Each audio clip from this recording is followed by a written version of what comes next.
Kinunan kagabi ng pasaherong si Joy Gutierrez ang tagpong ito ng sagutan nila ng tsuper ng sinakyang jeep na biyaheng Baclaran Sukat sa Parañaque. Kwento niya, pinapababa umano siya ng tsuper. Ang dahilan, mataba raw kasi siya. Maya-maya po, yung asawa po ng driver, bigla po nagsabi doon sa asawa niya, ayaw niya ng matabang pasahero, bawal sa jeep niya, pababain daw po ako. So, sumigaw po yung driver na bumaba daw ako.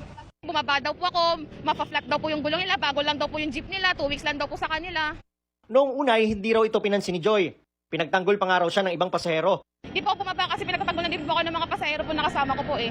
Pero hindi raw tumigil sa pagbibitiw ng masasakit na salita ang tsuper at asawa nito. Normal po sa akin na nabubuli, sanay na rin po ako, pero kakaiba po kasi hindi dinanas ko po kagabi, kaya sobrang yang-hiya po ako sa ginawa po ng driver, napahiya po talaga ako sobra. Inireport ni Joy ang insidente sa Parañaque Police.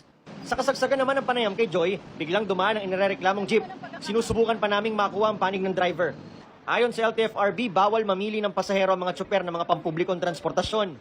Alam ng mga drivers at ng mga operators na isa sa mga polisiya para magkaroon ka ng prangkisa, ng CPC, sir, bawal po mamili ng pasahero. Much worse po yung nakasakay na yung pasahero natin at pabababain natin dahil lang sa kanyang timbang.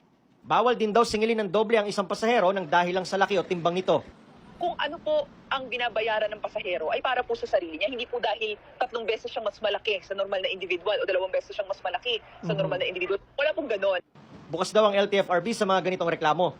Para sa GMA Integrated News, Ngiko Wahe, nakatutok 24 oras.